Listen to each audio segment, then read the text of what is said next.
General Faris Al-Rawi, we are going to deal with him now because an Attorney General sets the tone. The cabinet consists of the Prime Minister and the Attorney General. The UNC, the United National Congress, and Kamla Prasad Bisesa brought a critical issue to the fore 2 years ago. And it involved an amalgam of serious players, but had dire consequences for our democracy. It showed possibilities of bribery, inducements, manipulation, perverting the course of justice, interfering with witnesses in criminal proceedings, interfering in the very appointment of a police commissioner. All of these were intertwined in what the UNC brought forward and was illustrated by the transfer or lack thereof of a Porsche Cayenne vehicle from one Attorney General Faris Al-Rawi to an attorney, Roger Kewal Singh, who was also simultaneously on the Police Service Commission and a lawyer representing Vincent Nelson, a man who changed his testimony and his advice on the Malcolm Jones issue, which allowed the PNM to thwart a case that the Kamla Prasad Bisesa administration had brought against Malcolm Jones to recoup 98 million pounds of your money. Keith Rowley, Stuart Young, who was the former attorney of Malcolm Jones, Faris Al-Rawi and the PNM took it out of court, and we were the laughing stock of the Privy Council because of political interference in the judicial process. That was Vincent Nelson, who changed his detailed senior counsel opinion to a one paragraph to say that the case would not be successful. This same Vincent Nelson is the one who Faris Al-Rawi negotiated an indemnity which will live in infamy in the Republic of Trinidad and Tobago and the Commonwealth as an Attorney General overstepping his bounds, breaching the Constitution and going into the realm of the independent office of the DPP to interfere, to interface, to negotiate, to discuss, to bribe, to pay fees, to pay court cases, to settle matters, to pay legal fees for a man who confessed to criminal activity to turn witness in a criminal proceeding against opposition members. There can be nothing more corrupt than that. And the UNC brought out and said, here it is that an Attorney General selling his car, the only person out of 1.4 million Trinbagonians and 200,000 illegal Venezuelans, the only person that the Honorable Attorney General Faris Al-Rawi could find to sell his Porsche Cayenne to was Roger Kewal Singh, an attorney for a man in a negotiation with an illegal indemnity to persecute and prosecute two political opponents. Could Faris not sell his car to anyone else? But then the issues came up about non-transfer. You have 2 weeks to transfer by law, 4 or 5 years. The Transport Commissioner Clive could not find it. Then he came to say that we cannot say yes or no whether it was transferred. Faris Al-Rawi proffered a letter to say that he sent some lady to transfer it. That is illegal. You cannot do that. But he also printed in the Express some check purporting to be 600,000 payment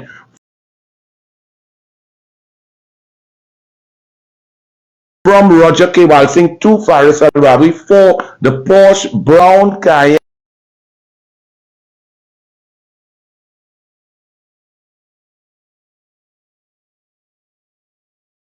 and 2012 PCY 84.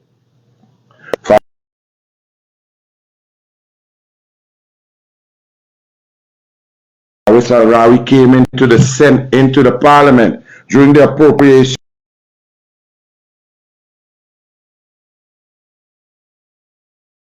bill debate on Friday, 8 October 2020.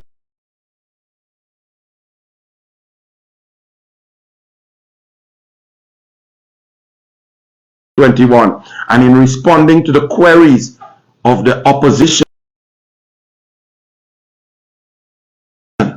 about this sale or non-sale, lack of transfer, how much you paid, did you pay, why did you sell to this person, didn't you think it was a conflict of interest? Faris Al-Rawi said in his arrogant tone on the Friday the 8th October 2021. I can tell you that in item 6 here is what described and filed in the Integrity Commission. A Porsche Cayenne and in that asked me to confirm that the sale of that same vehicle, he said PCS 84, declared to them since 2016 was to be included under the heading Gains and Profits, Disposal of Motor Vehicles. It is a matter of record at the Integrity Commission, says Faris Al-Rawi, that I replied on the 26th of February 2021, confirming that inquiry. Well, many people, including myself, let that pass, moved on to other issues, other scandals like Nelson Gate, Police Service Commission, corruption in the PNM, the school crisis, crime crisis. But something clicked in my mind and we went on to do some further research. And it has come to my attention and the attention of the United National Congress that Faris Al-Rawi in fact owned in 2016, January 1st, 2 Porsche Cayennes.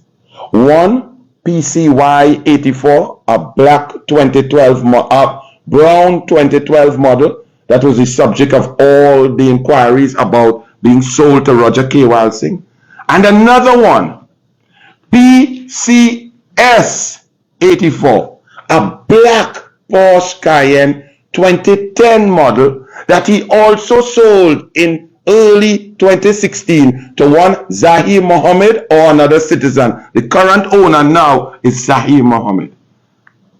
So if you all are not following or if it's confusing, because it could be confusing to a normal citizen, who would think that anybody would have 2 Porsche Cayennes within 2 years of each other, first and foremost? And then secondly, who would think that a human being would take the same number, PCS 84, and then PCY 84? Who would think that that is possible? But it is in the mind of Faris Al-Rawi, and in actuality, he owned 2 Porsche Cayennes. So therefore, one, Faris Al-Rawi, we will have a lot of questions for you. But what we are saying here in the United National Congress is if in his filings for 2016, Faris Al-Rawi did not disclose or declare to the Integrity Commission the sale of 2 separate, disparate Porsche Cayennes, one being PCY 84 and one being PCS 84, for the exact same price of $600,000, totaling 1.2 million, then the police need to talk to Faris Al-Rawi. Earl Christopher, your fraud squad needs to investigate and take a statement from Faris Al-Rawi. Now, you must understand that this is a very critical matter. So members of the media, because we believe that the media is the key to democracy, I will leave you here with some questions for Faris Al-Rawi, for the Integrity Commission, for Mr. Roger K. Walsing, and for Mr. Clive Clark, the Transport Commissioner, because this is a very serious matter, as I said. It shows potential corruption, bribery, influence, intimidation, machinations, lies, concoctions, misbehavior in public office, and attempting to thwart the course of justice. Faris Al-Rawi, former Attorney General, did you own 2 separate Porsche vehicles in or on January 1st, 2016? Were the registration numbers of these 2 Porsche Cayenne vehicles PCY 84 and PCS 84? Was PCS 84 a black 2010 Porsche model? Was PCY 84 a brown 2012 model? Did you sell both of these Porsche vehicles in the period 2016? Did you declare the sale of both of these vehicles to the Integrity Commission for the period covering early 2016? Did you sell both of these vehicles around the same time in early 2016 for the exact same price of $600,000?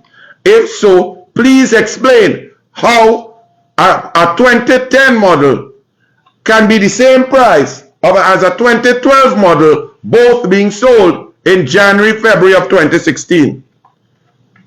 Did you make two separate bank deposits for $600,000 in early 2016? Please, provide your bank statements to show the deposits. And if you do not, Earl Christopher, you should produce production orders to investigate those accounts. Did you mislead the Parliament and the country, Faris Al-Rawi, when you stated that PCS 84 on Hansard and you referred to the same vehicle in 2021 when you then stated PCY 84? Did you transfer, Faris Al-Rawi, PCY 84 to Roger Kewal Singh in January 2016?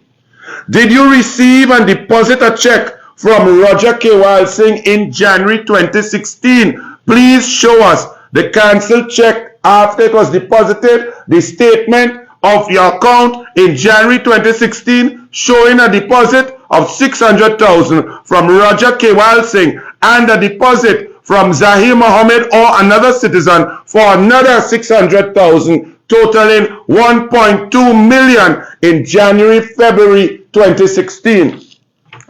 What is your superstition about 84, Faris Al-Rawi? The country would like to know, because it seems to be that the government is unstable. You are now in local government. Local government is collapsing. Corporations are being starved of money. Maybe it is because we are not in 1984, or you're not playing basketball in an 84 jersey, or you like 84 Porsches and you have 82. We don't know what is your obsession with 84. And also finally for you, Faris, how were you able to get the exact same number 2 years apart from the Transport Commissioner? How is that possible? I'm sure a lot of citizens would like to know how you're so lucky to get that exact number. To the Integrity Commission, questions for you. For the 2016 reporting period, did Faris Al-Rawi, then Attorney General, declare proceeds from sale of assets being $1.2 million, or i.e., 2 Porsche vehicles being sold in that period? Were the registration numbers of these 2 vehicles, PCS 84 and PCY 84, declared at that time?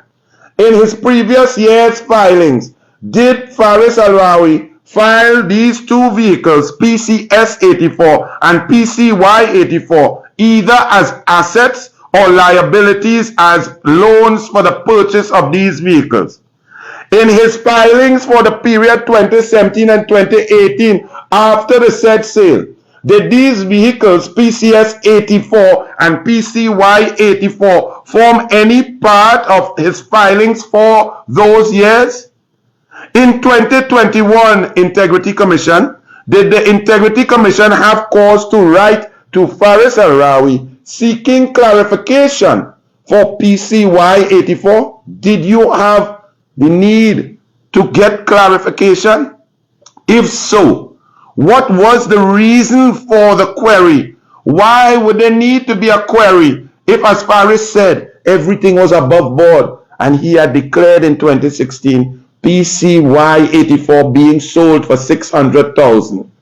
Why would you need to query in 2021? Did you, Integrity Commission, allow Faris Al-Rawi to correct a previous omission to declare PCY 84? Did you allow him to do that in 2021? If so, should this have been allowed? Is this consistent with the policy and the law of the Integrity in Public Life Act? Why was he allowed to do so if he was allowed to do so? Should action have been taken for failure to declare? And if so, why was this action not taken by the Integrity Commission? And now for Commissioner of Police Earl Christopher, who seems eager to investigate, and I wish her all the best. Will you investigate this matter, Earl Christopher, of the missing Porsche? Will you get statements from Roger Kewal Singh and Faris Al-Rawi? Will you get the bank statements of both men for the period January and February 2016? Will you find out from which bank account did Roger K. Walsing pay into what bank account of Faris Arawi's? Which checkbook? If they are not willing to show you this offhand, will you produce production orders and get a warrant for these accounts? And to Roger K. Walsing, do you find it appropriate to buy a vehicle from the Attorney General when you are on the Police Service Commission? You are an attorney receiving briefs from the government, and the Attorney General is the one who's in charge of distributing briefs throughout. Do you not find it to be a conflict of interest? Could you not buy a Porsche Cayenne from Inshan Ismail or from whichever motors there along the highway is Porsche, or from any other dealer in Trinidad and Tobago, or any other citizen who wanted to sell a second-hand Porsche? Did you think it appropriate to buy the Attorney General's Porsche when you are benefiting from the largesse being offered by an Attorney General, Roger K. Walsing? In Trinidad and Tobago, we see and we ask these questions because there are many other issues. But one has to ask why. Why is the PNM thwarting the work of the DPP? Why is the PNM under-resourcing the Children's Authority in light of a Judith Jones report 15 months ago showing and alluding to abuses of the highest order? One would think that a government who had a Judith Jones report would overfund the Children's Authority, would keep it to its maximum capacity, hire more people to protect our children. You would think that a government facing the worst crime scourge in our history would ensure that the DPP's office and the judiciary is working flawlessly. So why PNM? Why Rowley? Why are you starving these critical agencies of funding? I proffer there are some cases that the cabinet would benefit if the judicial system crunches to an halt. We are still awaiting information and the completion of the Camille Robinson Reggie's cash 143,000 deposit and false declaration. What happened to that? Where is that investigation? We're still waiting on the fake oil investigation and report of the police. When Gary Griffith was there, he said that all he needed was an expert to verify. Where is that? Where are those resources?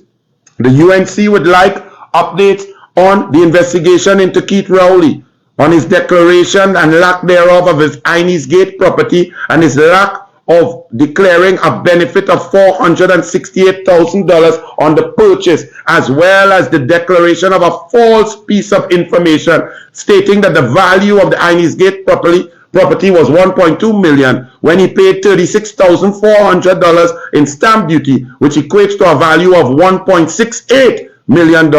Did not declare. Where's the investigation in that? Lack of declaration is a criminal offense. What about the misbehavior in public office that Senator Nakid has been asking the DPP and the police on Rowley's intervention with Paula May Weeks to force Bliss C. Prasad, a public official, to misbehave in public office and breach section 123(4) of the Constitution? Where is that investigation? Where is the investigation into a teacher in 1969 who used his position of power to have sexual intercourse with a girl of school age and impregnate that girl? Where is the investigation into that? There is no statute of limitations on that investigation. Where is the investigation on Foster Cummins and Venture Credit Union? How did MTS pay money to Venture Credit Union, not having any contract with them to do any work whatsoever, and then Venture Credit Union depositing that money into the personal account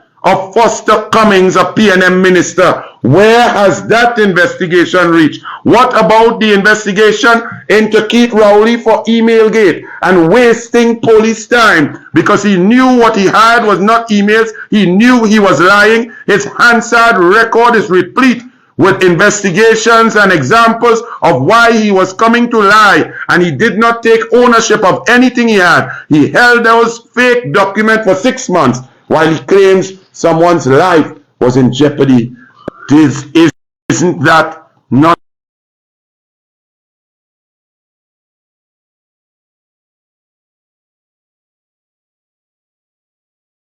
wasting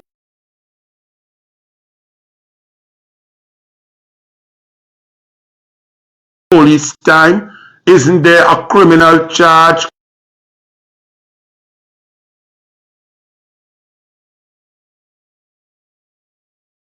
called wasting police?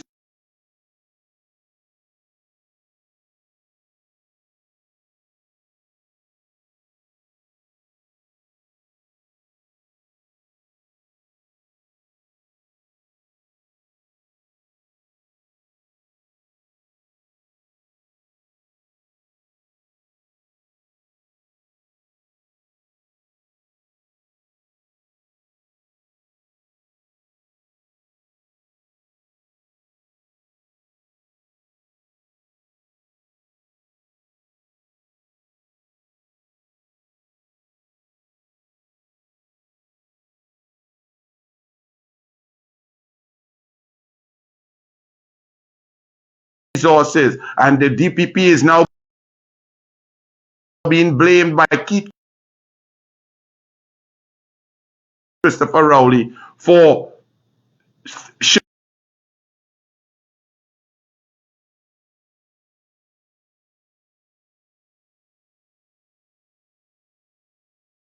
his duty and not doing his job. Rowley is dangerous to the democracy. Roberts for that comprehensive expose. Now, members of the media, there are some issues I would like to elaborate upon, given what my slave owners and masters of this plantation, with the vast majority of citizens being their private property, that they can do anything they want with. They can abuse the people at will, be secret and complacent, lacking transparency and accountability in all that they do. And what are we witnessing today? We are witnessing a situation where the Prime Minister, just a few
and Tobago, that the wheels of justice turn very slowly, but it eventually turns.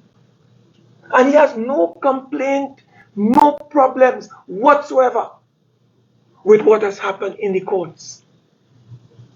Read the discontinuation of the corruption case. And as he said that in one breath, in the other breath, what did he do, Anil? He launched an all-out assault on the office of Director of Public Prosecutions. Is it because of this? But it can't be. The DPP has been complaining, as Anil said, for several years now, as it relates to the shortage of staff. Was it about the building that the government acquired for 3 years paying millions upon millions of dollars, and that building is still not occupied? Why did the Prime Minister use a political platform and not the Parliament if he wanted to raise issues surrounding the operations of the Office of Director of Public Prosecutions? No. You know why he went like a raging bull and attacked the independent office of the DPP? He didn't say it, but he said it. The Prime Minister is unhappy with the DPP's decision, Anil, to discontinue the corruption case against Basdio Pandey and Oma Pandey, Carlos John and Ishwa Galbran Singh. And he comes out openly and attacks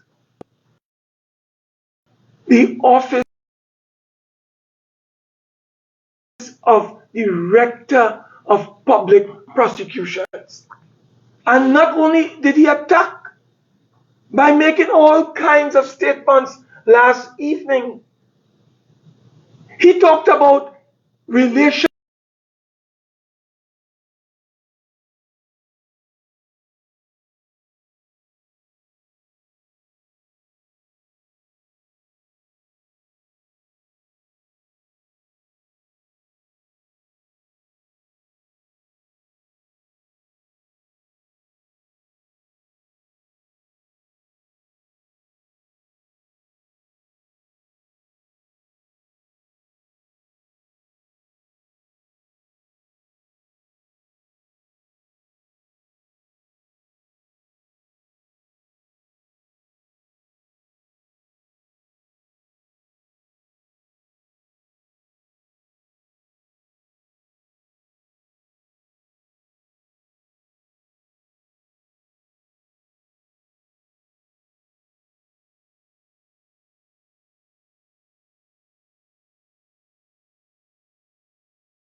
to attack the independent, constitutionally protected office of our Director of Public Prosecutions.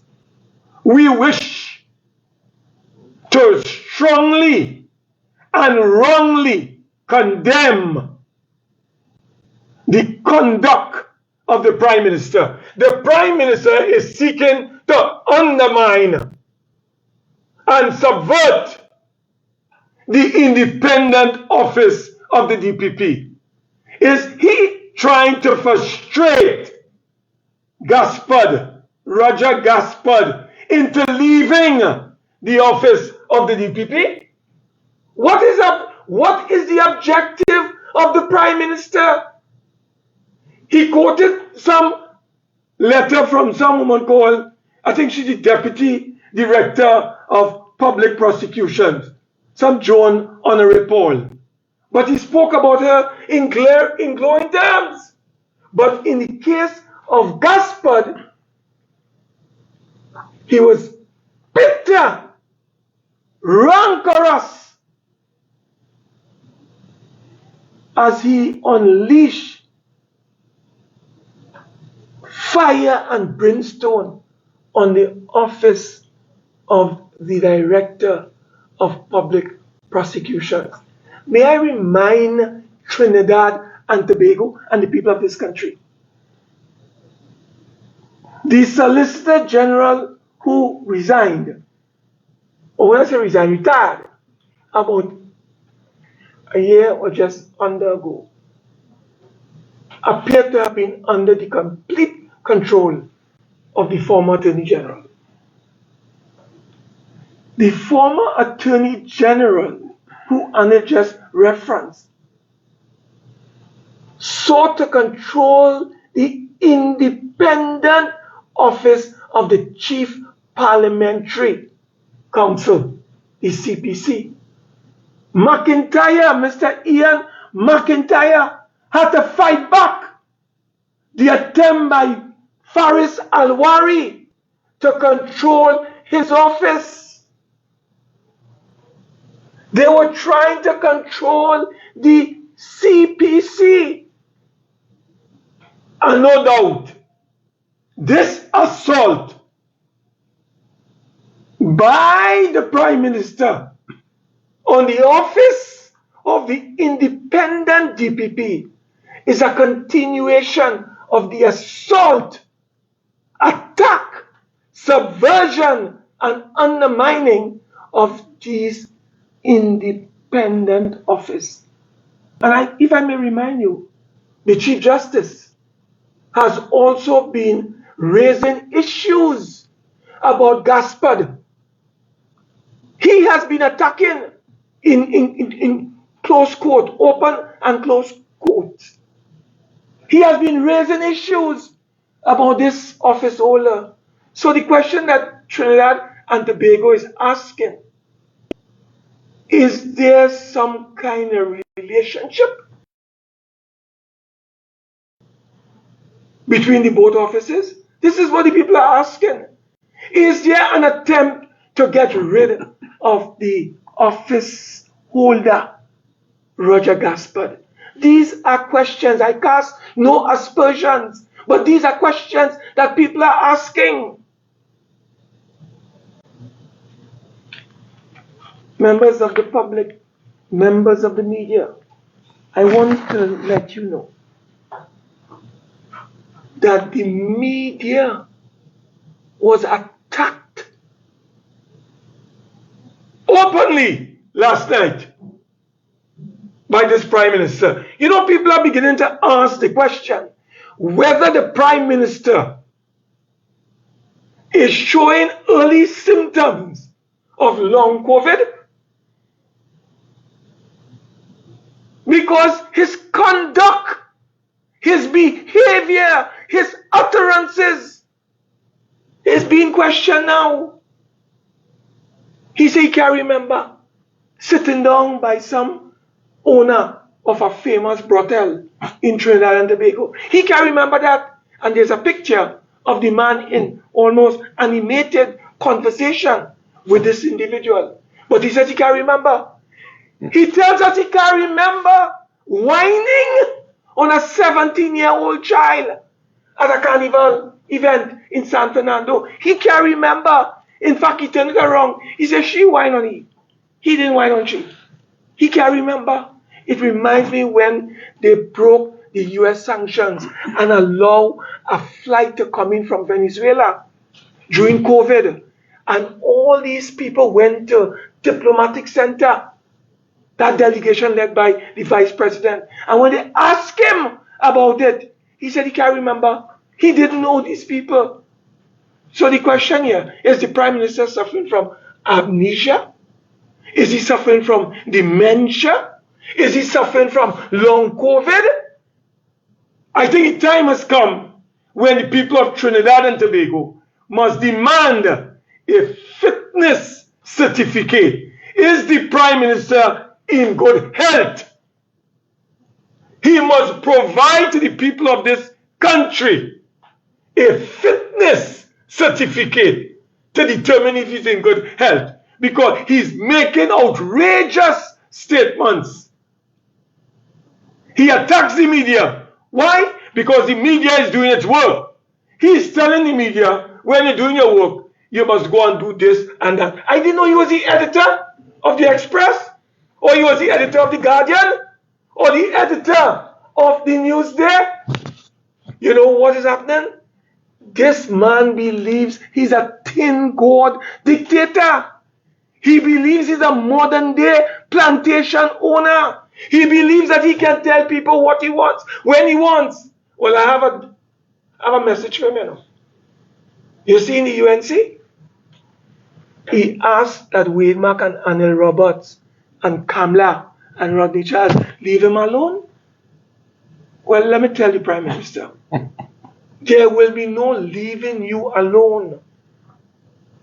We will continue continue to expose your corrupt ways in this country until you are removed by the people lawfully through a general elections in this country. He did not stop there when he attacked the media, you know. He attacked Justice Buru Singh. He attacked a judge. A judge that sits on the bench as we speak because he was not happy with the then Attorney General going to the courts, telling the courts, listen, it makes no sense extraditing these people who are charged with corruption. There's a case going on, it will be heard here, and that is the right place for it to be heard. Justice Buru Singh, as an independent judge, supported the submission. The Prime Minister last night waded into Justice Buru Singh. Why would you raise the name of Justice Buru Singh, or if not the name? Why would you refer to that case? It is a subtle attack on the independence of the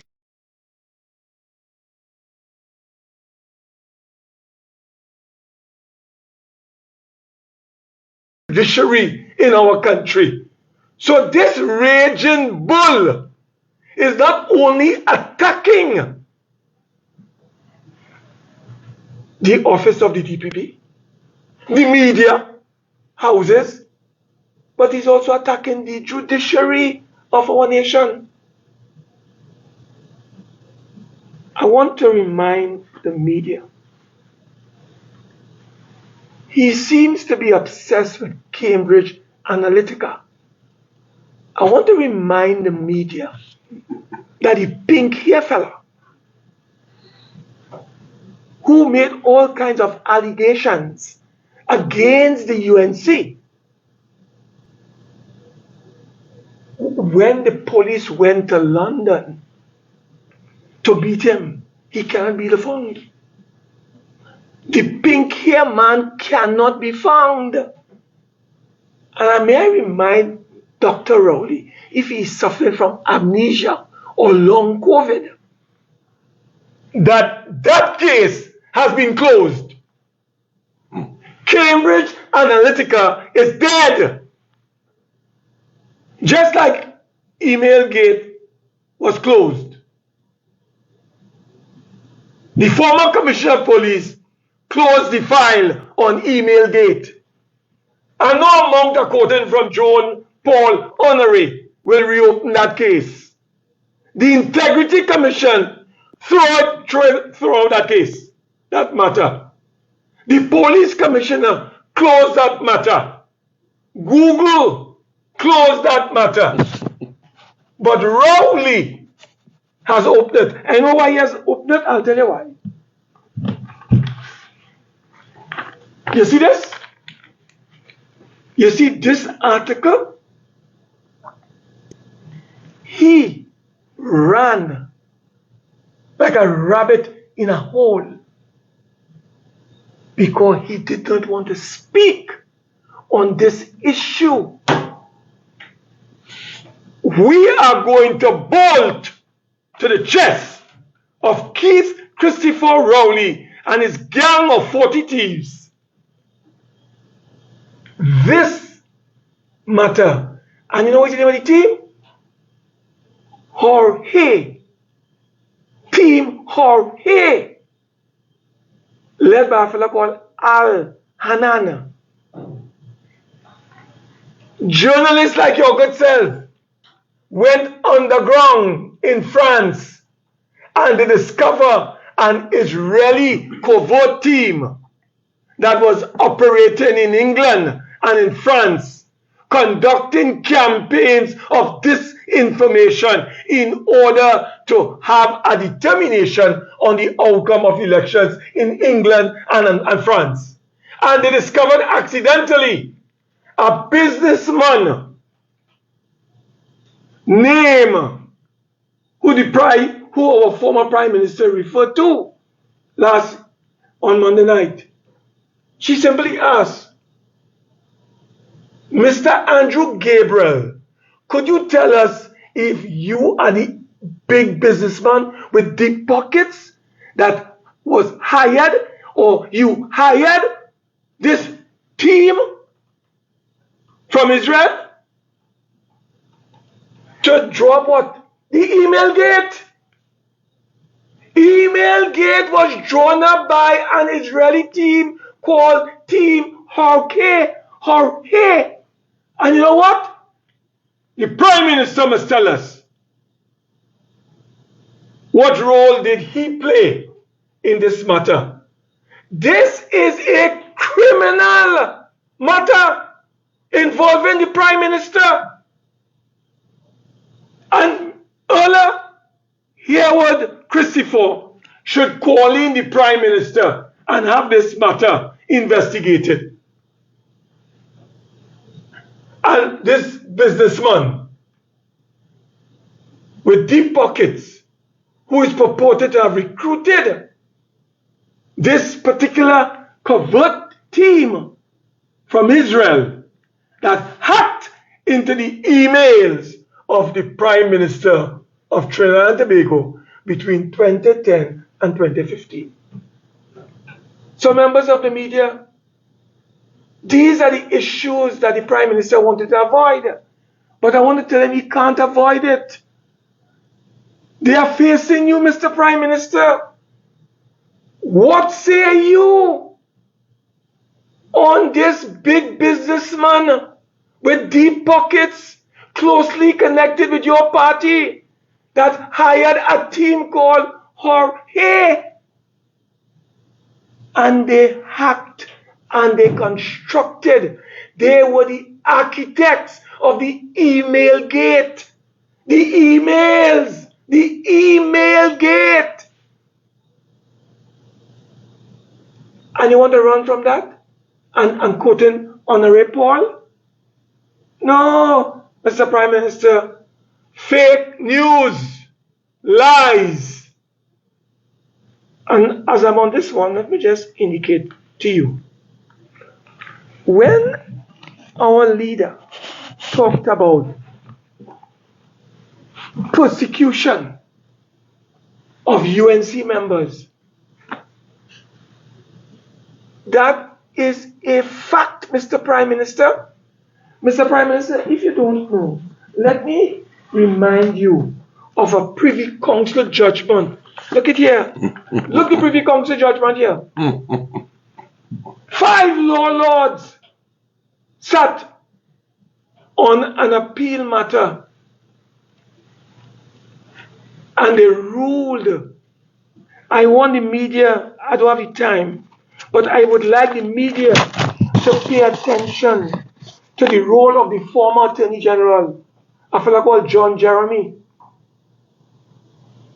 Look at paragraph 77. Read paragraph 78, 79, 80. Read paragraph 86 of this report.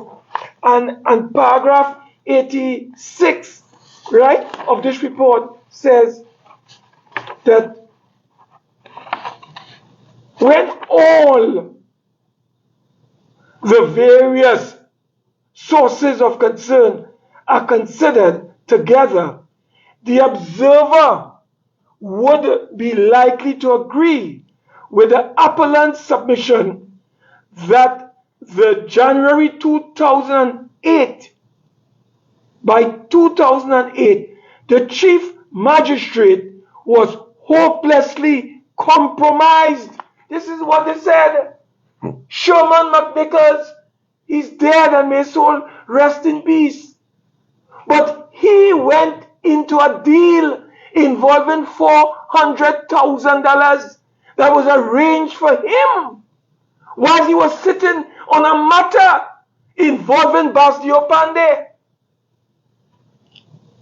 That is what, and the court dismissed the effort by the government and whoever appealed the Attorney General office. And that is why Mr. Pandey won his case. So what is that? That is political manipulation. of the system by this corrupt PNM government. So don't come and tell the country everything was done above board. What was done above board? Read the judgment of the Privy Council, and it tells you the political machinations of the PNM, former Attorney General in this matter, and the sitting Chief Magistrate, Sherman McNichols. That is what this is about. So don't come here and try to mama guide the population. The Prime Minister is unfit for office. He's unfit for office. And he's talking about the day of reckoning. Yes, the day of reckoning is coming, Mr. Prime Minister. You sat for 7 years and you failed to proclaim and operationalize the Public Procurement and Disposal of Public Property Act. The regulator said for every year that passed without that act being proclaimed and operationalized, we, the people of Trinidad and Tobago, lost close to $6 billion. So in a 7-year period, we lost $42 billion. Thanks to Dr. Keith Rowley and his gang of 40 thieves. We lost $40 billion because of his failure to proclaim and operationalize. And he's talking about integrity. He's talking about white-collar crime and criminality. So what is this? This is white-collar criminality that you are promoting, you are facilitating, and you refuse to proclaim the law.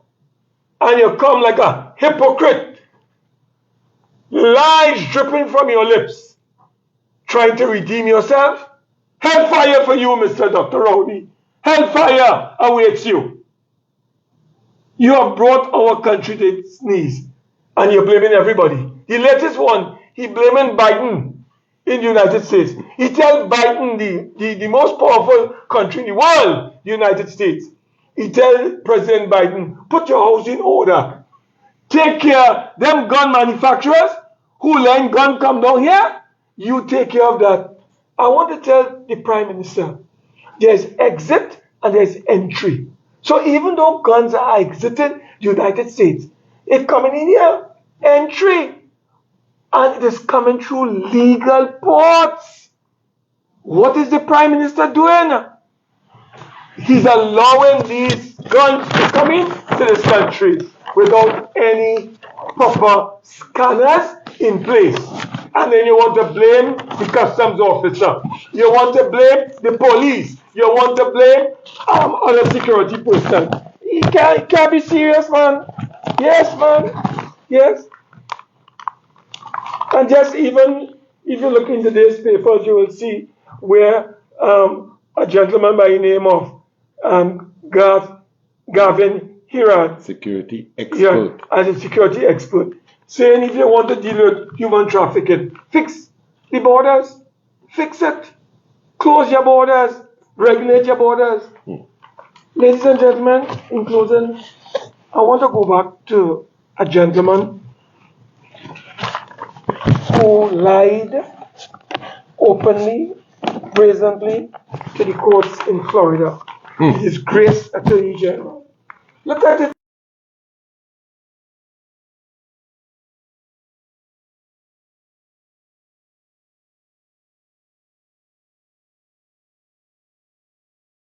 Here, in your papers.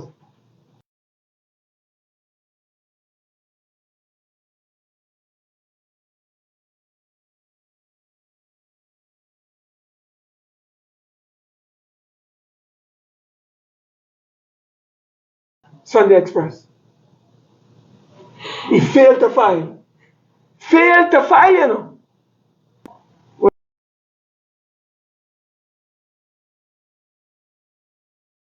We want to ask, who is going to pay for this? The millions of dollars in the removal of the general manager of the Deposit Insurance Company. We have these questions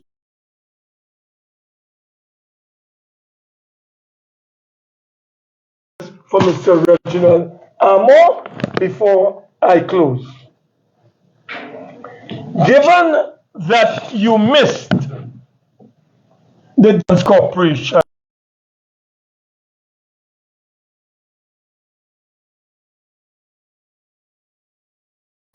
they dismissed this gentleman back then.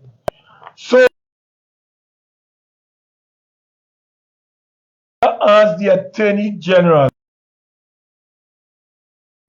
why did you miss the deadline for filing statements in this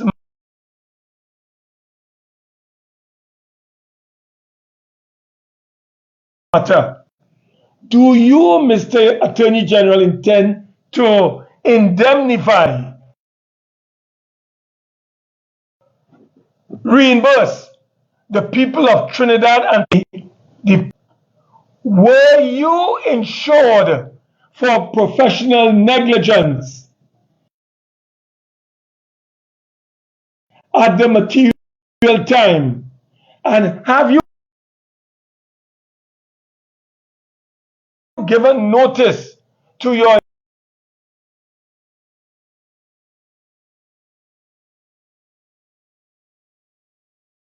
insurers about this matter to ascertain whether the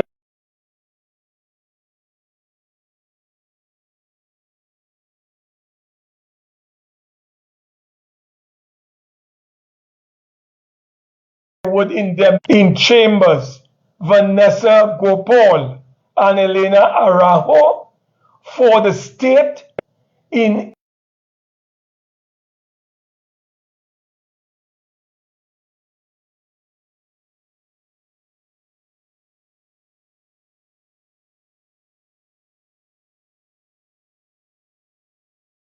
why? Do you think this matter should be reported to the disciplinary committee of the Law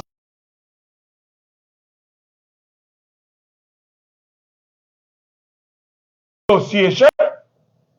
These are questions that we have. And for Mr. Alvin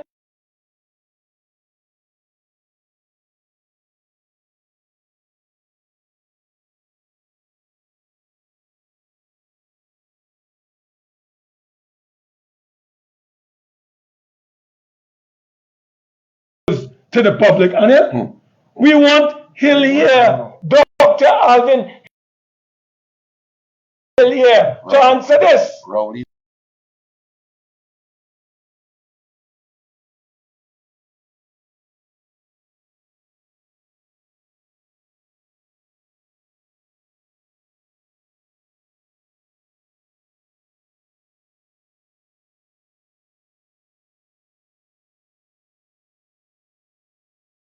Has the DIC requested a refund of the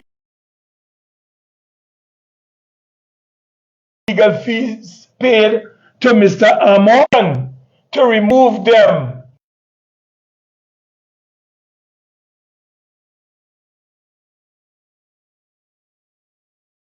And finally, does the Deposit Insurance Corporation intend to sue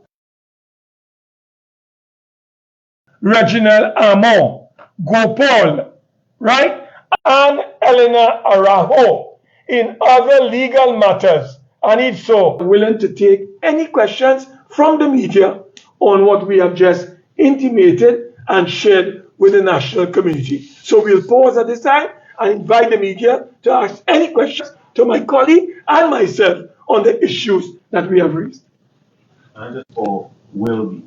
What are you talking about specifically? Both what you raised, more specifically, what that was brought to the attention of the police. I know you publicly called on the commissioner to Yes. intervene, but have you? Well, first and foremost, I would like the media to get these questions so that the police can do their job. However, now that you have suggested it, because you see, the UNC believes that independent institutions should function without being prodded, without being political. So for the UNC to put it and to make a report, we would hope that the information coming from the opposition through the independent media would facilitate an independent institution to act.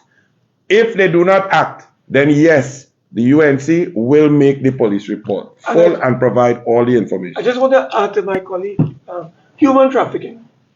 That discussion, arguments were raging in the public space. What did Ella here, what Christopher do? She didn't wait for anybody to write her, The commissioner of police thought this matter was so serious.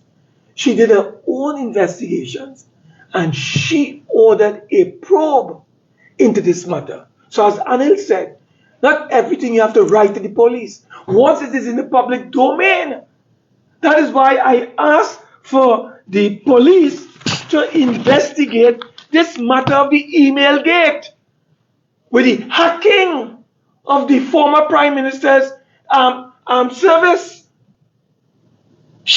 Her email were hacked, and there's an architect that brought the email gate scandal into being, a rich businessman closely connected to the PNM. We have called on the commissioner of police to have this matter investigated. The prime minister has to answer questions on this issue of email gate. Any further questions from the media? Yeah, just following up on that. The reason why I asked whether or not you do that, in the past they have been saying that without a report they can't act. Somebody needs to report an offense or what they think might be an offense for the police to act. Lately they have been launching investigations without official reports, but you would still need a complainant in a matter. Which are complainant in a matter. So again, would you all be making an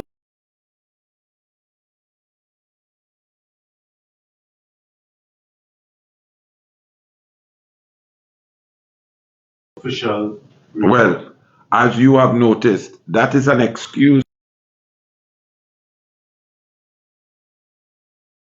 that is used. The police have the power under the Constitution to investigate any matter that they deem or they have reasonable suspicion exists. The police is a very powerful interface with the Police Service Commission, who's in charge of selecting and recommending members of the public who would like to serve as the independent commissioner of police. It is a very dangerous thing. From the said, they should independently begin the investigation.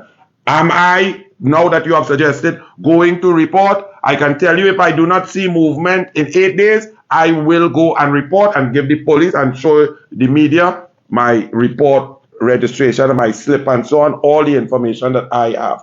But we truly believe as a United National Congress government that independent institutions must act on their own. Integrity Commission should not need to be prodded. The police should not need to be prodded. The Children's Authority should act without report. Once they feel that there could be something going wrong, investigate and protect children. Independent officers like the DPP, a UNC government under Kamala Prasad Bisesa gave the DPP money without any discussion. So they were up at 85% of their quota of lawyers and so on. They are now below 35%. They cannot operate because Keith Rowley's cabinet willfully withholds resources from the DPP, and then the prime minister comes to attack him. The UNC is totally separate and apart from Keith Rowley. Keith Rowley wants to control every arm of government. Kamala Prasad-Bissessar has shown that when she has executive power, she controls and she allows corporate governance to flow. One person for one board, one member to one board.